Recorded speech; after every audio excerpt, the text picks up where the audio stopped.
Jon Moxley reveals that AEW is undergoing a hard reset. Plus, a backstage push has been made for a shock Outrunners AEW tag title win, and has a telltale sign for CM Punk's WWE return being revealed. It's all in the Cultaholic wrestling news right now. So we've seen Jon Moxley and his band of merry men, the BCC, doing all sorts of terrible things in AEW, but it is part of a grander plan. Not just in front of the camera, Tom, but also behind the scenes as well, because Jon Moxley has been speaking to the big and fancy New York Post.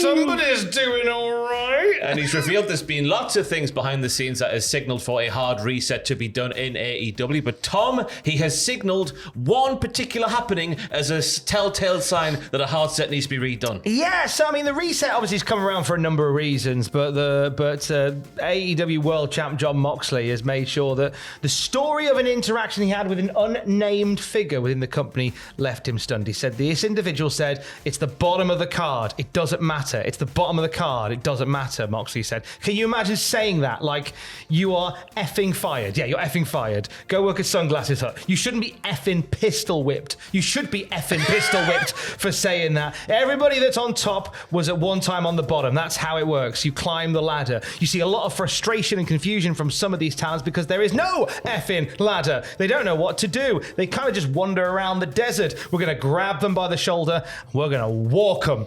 And so what he's saying there is the idea that somebody behind the scenes kind of went, it's not an important match, it's down the bottom. It's him going, no, it's all important, and I'm going to make it all important. And as he says there, the people at the top now did have to start at the bottom of the card, which is sort of the genesis of this entire storyline. By being a dirty dick with his friends, Moxley is lifting the likes of Orange Cassidy and Daniel Garcia and everyone else up to his level for the betterment of AEW. So it feels like this storyline is sort of based in reality off this happening backstage. Yeah, he also went on to say, he went on to give a sort of rallying cry to the roster of AEW, saying, I'm excited about the new kind of attitude that you're feeling, the energy you're feeling in the locker room, backstage and in the arena, just everything surrounding AEW. It's a different kind of attitude. You have to appreciate how great this opportunity is that we have right now. We have a responsibility to make the most of it. What AEW becomes in the future, in the next year, the next 5 years, the next 10 years, whatever it is, it's going to be whatever we make it. Yeah! You got to be unless you're the person who was backstage, you got to be reading that thinking, yes, let's go. Yeah. Because if I was that person reading that from Moxley, quite frankly, I would not turn up to work on Wednesday. I will go Sunglasses Hut. Basically, I think we've seen this a few times in AEW's very short lifespan, where a wrestler who's been around for a bit, a journeyman wrestler, comes to the fore and goes, right, here we go. But this hits a bit different. The idea that obviously this whole story that's currently taking place is one thing, but then the idea that things behind the scenes are transmogrifying and changing and everybody's coming up with Moxley, I think it's an appealing proposition. Yeah, I like this position for Jon Moxley as well, because it's clear that he just cares about the goodness of the company, the health of the company, and if you're not on board with that, you can go and suck a Sunglasses Hut. You could suck a Sunglasses Hut, that famous catchphrase that time. And lock your lips on the wall of any Sunglasses Hut around the nation. There's a lot of love for Mox backstage at AEW, and also, as the Wrestling Observer radio show has revealed, a lot of trust as well. Yeah, they're saying he's getting the chance to do what he wants, essentially. Tony Khan's letting Jon Moxley do what he wants. Tony has to approve everything, but he's pretty much in charge of turning this place around with this gimmick, and it ain't gonna be easy, though. I don't know why I put that noise on the end there. More like a dun-dun-dun, isn't it? Yeah, it's so he's kind of the leader of the locker room now, essentially, where this whole story that we're seeing play out is also part of a grander plan behind the scenes. We've seen a lot of faces coming forward within AEW recently. One of those absolutely captured the hearts and minds of the online world and the wrestling world in general was the Outrunners, them bloody Outrunners. What are they like, eh? Bloody love them. Old men, but young men, but old men at the same time. The youngest men alive. Why are you saying they're old? I don't know. Clearly the youngest men alive. I don't understand. Younger than me. No, but there was a push made backstage for the Outrunners to potentially take the AEW tag team titles off of the Young Bucks before the private party did. This comes to us from a Frightful Select Q&A with Big Sean Ross Sapp, who said, I don't know about soon, but there was certainly people that wanted them, the Outrunners, to win the tag team titles, like as a surprise win in recent months, but the private party story really caught fire and it ended up going really really well. But imagine what could have been. What could have been. I mean, there's not to say that the Outrunners still don't have a world title reign in their future. I think there was a moment in time, and I do hope it's not past, where the Outrunners were stealing the show online, and there was big reactions for them in the crowd. And I do hope that we reach a point where they are in that mix. Obviously, they'll be in the mix at Full Gear because they've qualified for that 4-team match. And I hope kind of with Private Party leading the way, this is a bit of a... We talk about hard resets of AEW. I like the idea of this being like a time where we really take a good look at the tag division and really make some strides there. I'll bring some new faces through, bring back some new faces as well. Because that was the big thing when Private Party were challenging for those. They had 2 matches, didn't they, against the Young Bucks before eventually capturing the titles. There was no other tag teams apart from the Outrunners who had really been built up to like feasibly take the tag titles away from the Young Bucks. And that's got to be addressed in this hard reset. Reset all of it. Yeah. Well, some of it. Reset all but some of it. Yeah. Soraya's been off TV for a little bit. Some question marks about her status with the company. Fightful Select had a Q&A and Sean Ross Sapp revealed, yep, she is fine. She's okay. She's working on some other projects and she's agreed a 1-year extension with AEW as well. One of those projects is that she is doing the audio book of her book. So she's voiceovering her own memoirs at this point. I went down to the shops on this particular Sunday. That's how it'll go. Charlotte. If you're reading along, you turn the page here.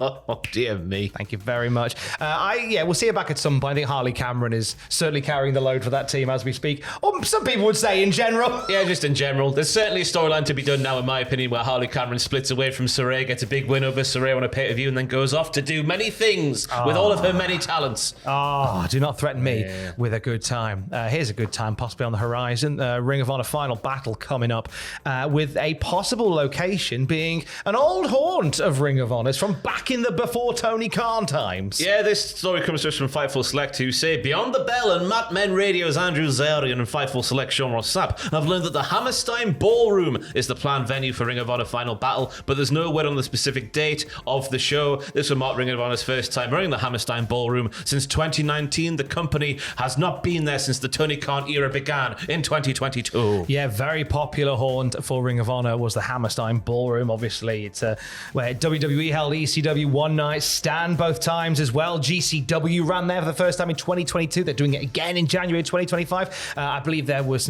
Impact emanating from the Hammerstein as well. That's where Dixie Carter got put through a table, isn't it? It was where Dixie Carter got put through a table. It's a really nice venue. It's got a lovely aesthetic to it as the Hammerstein. Yeah, those balconies with their yellowish, sandy-coloured woodenness. I don't know what I'm saying. And it's somewhat replicated in the WWE 2K20 games as well. Yeah. The ECW one is basically the Hammerstein Ballroom, but just different enough so there's no lawsuit pending. Just different enough. So Hammerstein Ballroom potentially for Ring of Honor. Madison Square Garden potentially for Chancery Montgomery Punk. On Boxing Day? Yeah. Dwayne Johnson, you want a Boxing Day hands with God is what you'll say on this promo when he potentially returns because of a poster, Tom. Yeah, so WWE have updated the official poster for the WWE Live Holiday Tour, which will see a few live shows across that bit of Crimbo Limbo where no one quite knows what day it is, and all the rubbish quality street are the only ones left. So everyone can go and watch the wrestling instead, and they do the show on December 26th at Madison Square Garden. They've been doing it for years. CM Punk has been added to the poster. It's been an updated poster because Rhea Ripley was on there and she's been removed. The Miz was on there, he's been removed, but Punk has been put on along with, I think, Rey Mysterio and I think Raquel, Seth Rollins was added to it as well. Raquel was there already. But Punk being added in there, one would think that would be an indicator of when we're going to next see CM Punk. And it's interesting, obviously, because he was written off WWE television just before they went to Saudi Arabia, suspiciously.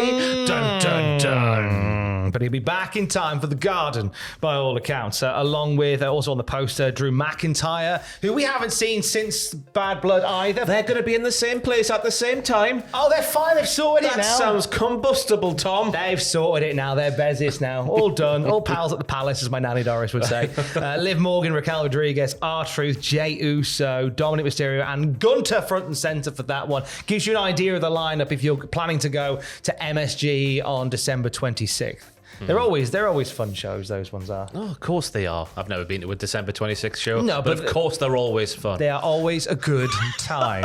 It's always a good time with you as well. Ross Tweddle is a Guinness World Record holder. Whether you like it or not, he is a Guinness World Record holder. And congratulations. Thanks, mate. Tom. It was a really difficult one Yeah. to break, and I've trained many years for this moment, and I'm just pleased that I made it over the line. He certainly did, and you can watch him go over said line at youtube.com/Cultaholic. Is it a hold and give day? It bloody is. You hold everything you've got in your hands and give it to the nearest stranger on the street, which makes no sense. 4 p.m. GMT. The clocks have changed, obviously. I'm on the Hold and Give Football YouTube channel for some more EAFC 2-5 career mode. So it's GMT now, isn't it? So what you're saying is you've got to hold and give, but do it at the right time. Thank you. In Greenwich. Yeah, Greenwich Mean Time. And for the latest wrestling news at any Greenwich Mean Time, you can check out cultaholic.com. Stay safe. Love you. Bye.